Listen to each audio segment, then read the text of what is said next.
All right. Thanks so much for being here, both of you. Today, we are here to talk about Motorcycle Man, the film. It was directed and produced, created by Daniel Levering, and is about a very interesting man, Dave Roper, who's here with us today.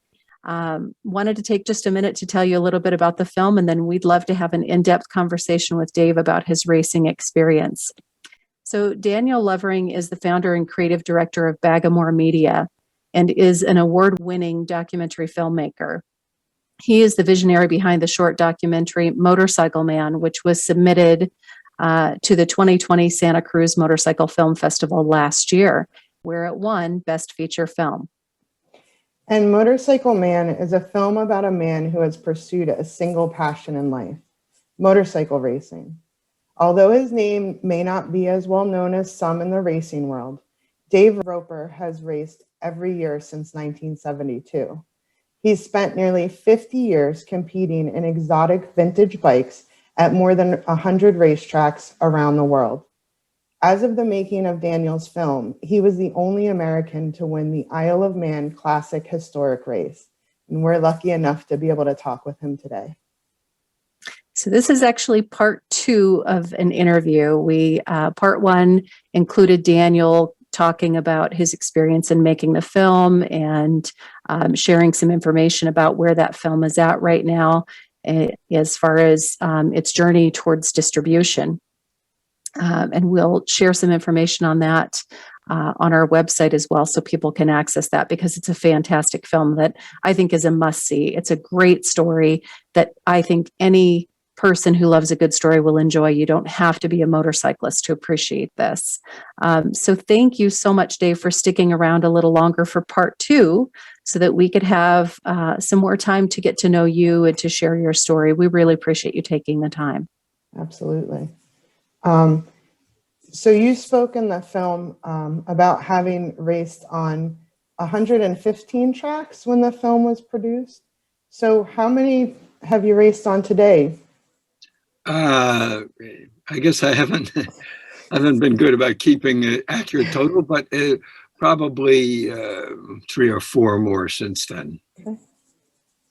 Fantastic. And which of those, I can imagine, obviously, because of your win at the Isle of Man, that track in and of itself is such a challenging course. But what other tracks stand out to you as memorable for whatever reason? Well, there are a number that I really enjoy. The Ridge out at Shelton, Washington, I think is a fabulous circuit. I only raced there once, but it was excellent. Virginia International Raceway is an excellent circuit. Mid-Ohio, when it's dry, it's sort of a schizophrenic course. When it rains, it becomes an ice rink. But in the dry, it's a fabulous circuit. The Barber Circuit in Alabama is excellent. And other circuits around the world, Bolton Park in England. Those are the ones that come to mind right off the bat. But often my favorite race circuit is the one I was last at. I like that perspective. And then we're really curious.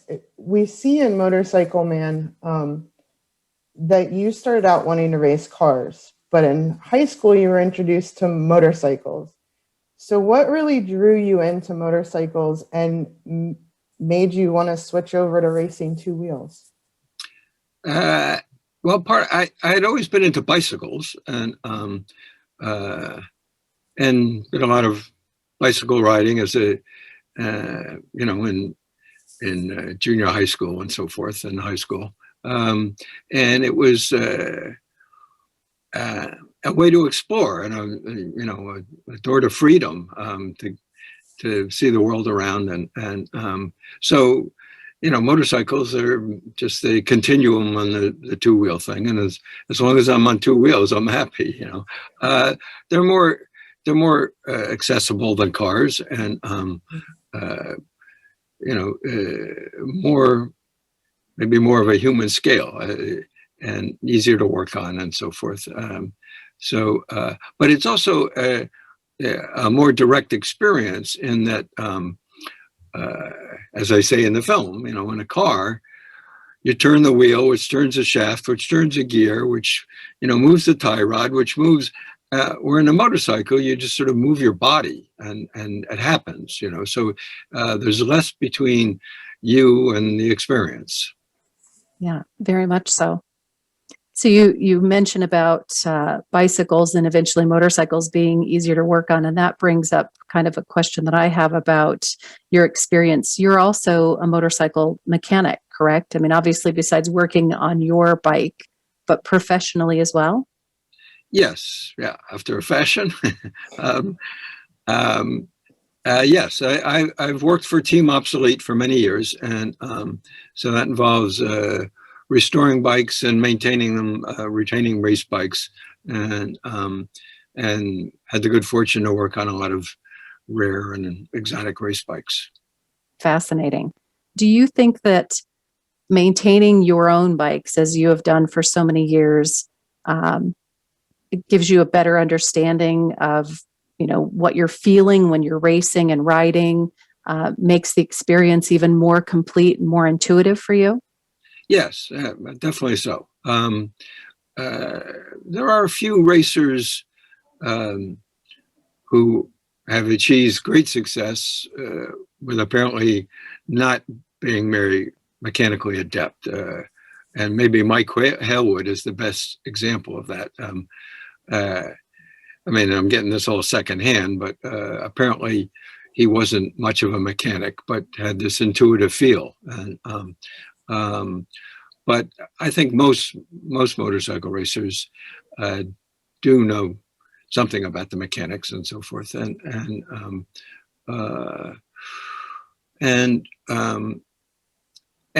having to repair the bike and maintain it maybe enforces a mechanical sympathy with the rider. And it's one thing if you're a rider for a factory and somebody else is preparing your bike and it's not your job. But when you're preparing your own bike and, because probably many hours of work go into the bike for each hour of use on the racetrack. So, so you learn to be sympathetic and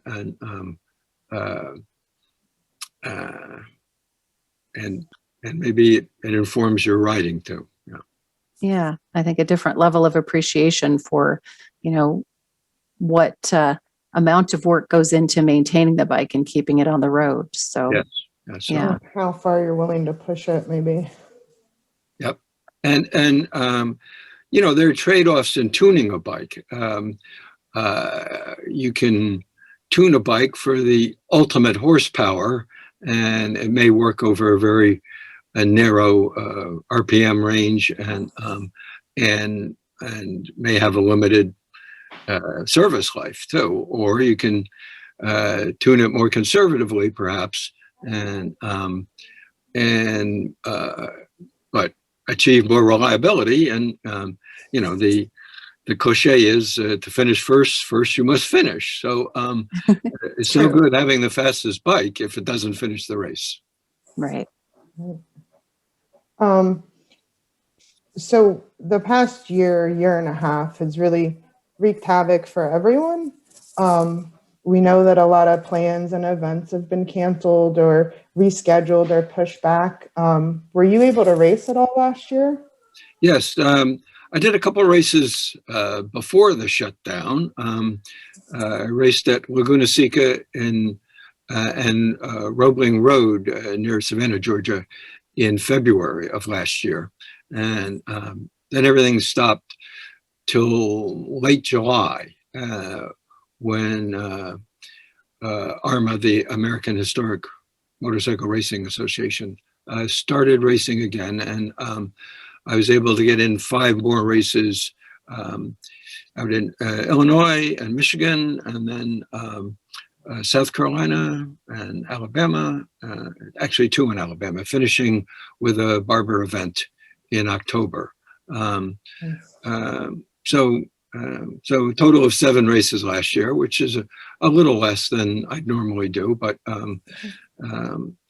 and so far this year I've competed in 2 races, again at Roving Road in Georgia and Kershaw, South Carolina. Okay. And what are your upcoming plans for this year? My next race will be in Topeka, Kansas, Memorial Day weekend. And then in June, I've been asked to be the Grand Marshal at the USCRA's event at Loudon, New Hampshire. And the next weekend is an armor race in New Jersey, and then on from there. Got a bunch more planned. I hope to do a couple in Canada, but that's somewhat in doubt whether the border will be open. Sure. So the whole thing is a bit of a moving target, a bit in flux, but plan a pretty full season. That's good to hear after last year, especially. Absolutely. And it certainly sounds very full. I believe that I will be at that ARMA race in New Jersey. So Oh, excellent. may have to stop by and say hello. Definitely. Yeah. What's your secret to staying sharp and fit for riding and racing? Imagine it can be physically taxing and taking in so much information as you're riding around the track. What makes you so successful? Well, probably, maybe the biggest factor is never stopping. True. But also, I ride a motorcycle on the street. There are many racers who won't ride on the street. They consider it too dangerous, but I ride on the street all the time. I think it's a wonderful way to get around and ride a bicycle on the street. And some of that eye-hand coordination transfers from bicycles. So that's the main thing. I don't really do any specific physical training. I try and incorporate exercise into my day-to-day life. I tend to try and do errands on my bicycle. I tend to, take the stairs rather than the elevator. And it's always seemed odd to me that somebody will pile in a car and drive miles to the gym to exercise. Why not just ride your bicycle to the gym? And so that's what I just try and incorporate being physically active into my life. Well, it shows. For you to be racing after nearly 50 years is so impressive. So, well, I'm not unique, and I do have some role models out there and who've raced into their 90s, and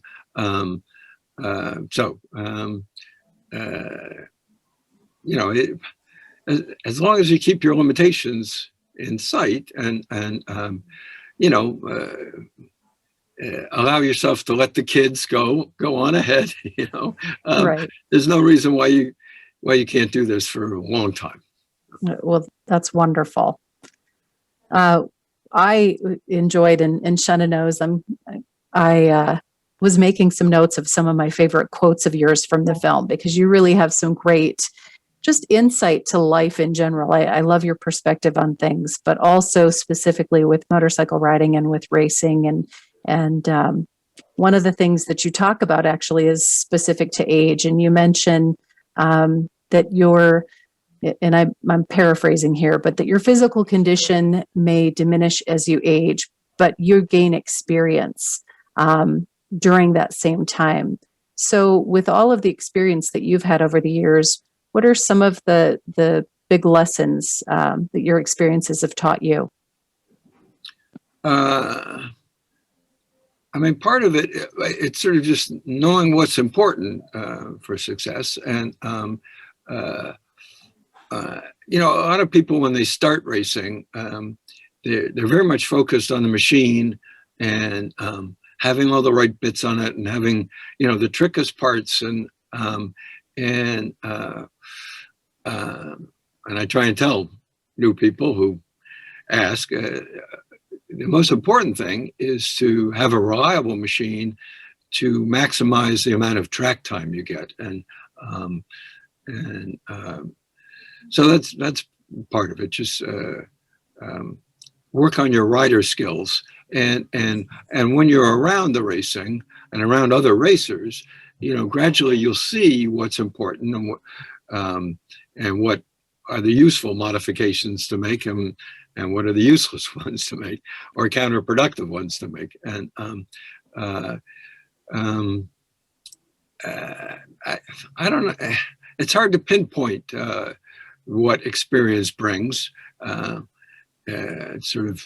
I imagine it brings so Speaking many it, you know. things. Yes, as many things.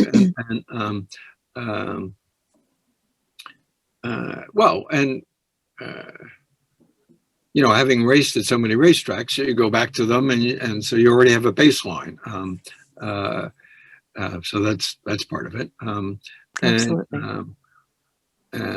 And maybe even racing at tracks you've never been to, there are aspects of it that are similar to other tracks. So I'm sure that helps.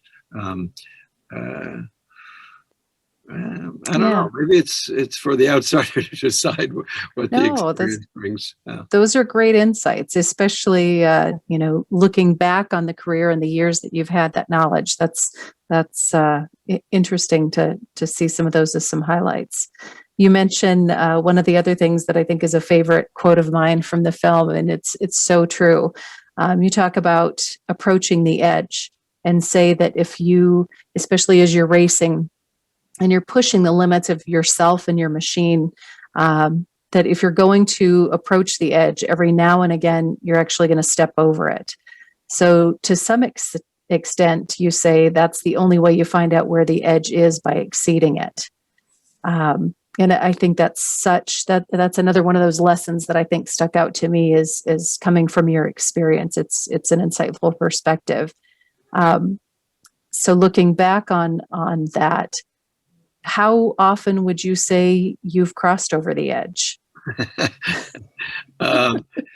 I sort of average sort of 3 crashes a year. Okay. And those are what you count as crossing over the edge, maybe a little too far? Yeah. Yes. I mean, sometimes it's sort of out of one's control. You know, somebody crashes in front of you and you have nowhere to go or something like that. So it's not always pilot error, but often it is. And, you know, and I crash too much. I'm still an excitable young lad, you know, and I've been fortunate to get away with it, and never had any really serious injury. I've broken a lot of bones, but they tended to be small bones, and bones heal. And in some ways, you know, soft tissue is the worst damage you can get. And I've had, you know, a few concussions, and there's a cumulative effect to concussions, and so it's not good having a lot of concussions, particularly in close succession. And so, but so far, you know, maybe occasionally I slur a word or can't remember a name, but you know, that's true of most of us, you know, and so I've pretty much gotten away with it. And I have some aches and pains, but pretty much can do everything I want to do. And so there is an element of chance and in that, and you know, I can always change. There is some danger involved, and but to me, it's acceptable. And such is the nature of racing, for sure. And riding in general. Yes, and living in general, sure. Yes, fair point. I actually was wondering, because you had brought up that you do ride on the street, which, like you said, not all racers do. We know that you race primarily historic bikes. Is that what you like to ride on the street as well? Well, both. I have what is to me a modern bike, a 2012 Honda CBR 250R, which is a little, it's considered an entry-level bike, but for what I do, it's fine. I mean, I use it largely for riding to work in Brooklyn and visiting friends, maybe up in Connecticut. So I might do a 120-mile ride on it or something like that. And riding to work in Brooklyn, it's sort of urban expressways. While a lot of people consider a 250 just a little toy, a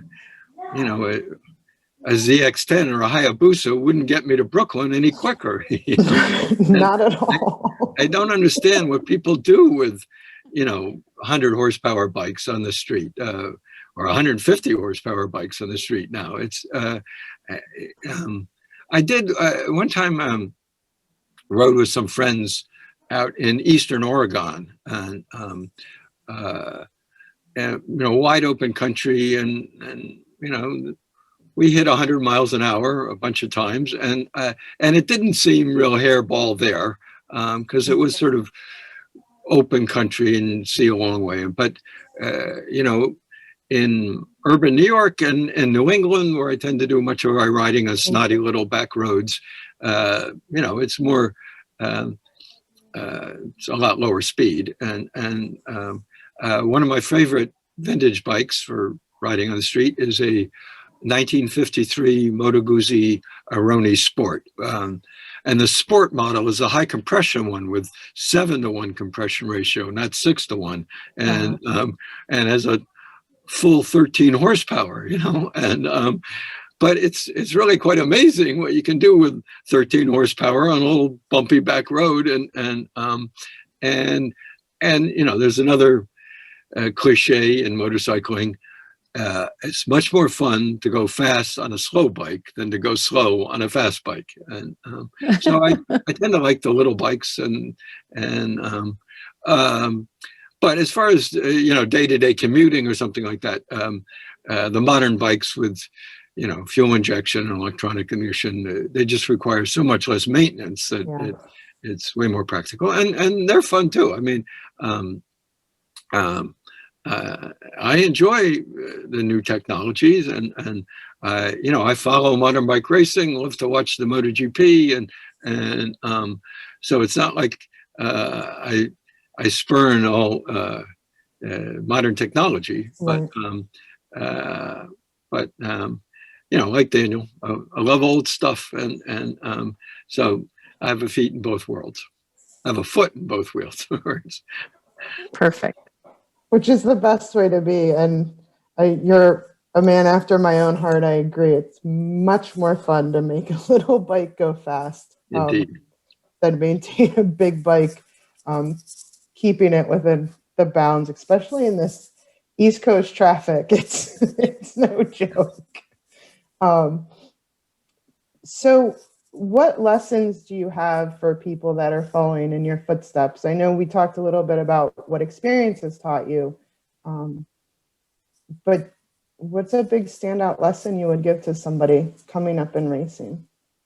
I have done a little, teaching motorcycle racing schools for introductory riders, and which is fun, and it's very fun to see someone get into it and be so enthusiastic and help them see a big improvement in their lap times, over the weekend and stuff like that. Well, as I've already stated, I emphasize getting a reliable bike and not worrying so much about what's the best bike for the class or whatever. If a certain bike appeals to you, pursue it, and there's always somebody to dice with. You don't have to worry about winning all the time. And gradually you'll see what's important.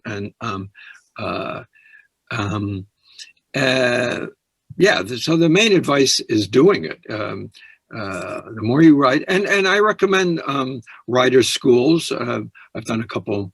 I've taken other people's schools, and different people have different perspectives, and you're bound to learn something from any of the good writer schools out there. And that's probably as cost-effective a way to spend your racing budget as buying the trick part for your bike. And of course, you want to invest in good gear, good safety equipment, and the leathers and so forth. And now and I've recently started wearing an airbag vest, an inflatable vest, and so the safety equipment has progressed enormously, and so it's well worth investing in. Beyond that, get out there and do it. And the more you do it, the more it'll come to you. That's great advice. So we just want to thank you again so much for taking your time to join us. It's been an honor to be able to spend this time with you and learn some of your perspective and hear your stories. We just appreciate it so much. Not a problem. Yeah, thank you, Dave. And one last quote of yours that I love from the movie that I just want to share because I think it's great for life in general. You say in the film that you figured out early in life what you like to do, so why not keep doing it? And we just think that's the best attitude. Yes, in some ways, I'm in a very deep rut, doing the same thing over and over, but it's a very comfortable rut. And it's a beautiful rut. And it was a story that we loved watching. So thank you so much for, as Shana said, sharing your time with us today and sharing your time and story with Daniel Levering for The Motorcycle Man. So thank you and best wishes in your racing this year. Thanks very much. Thank you. Much.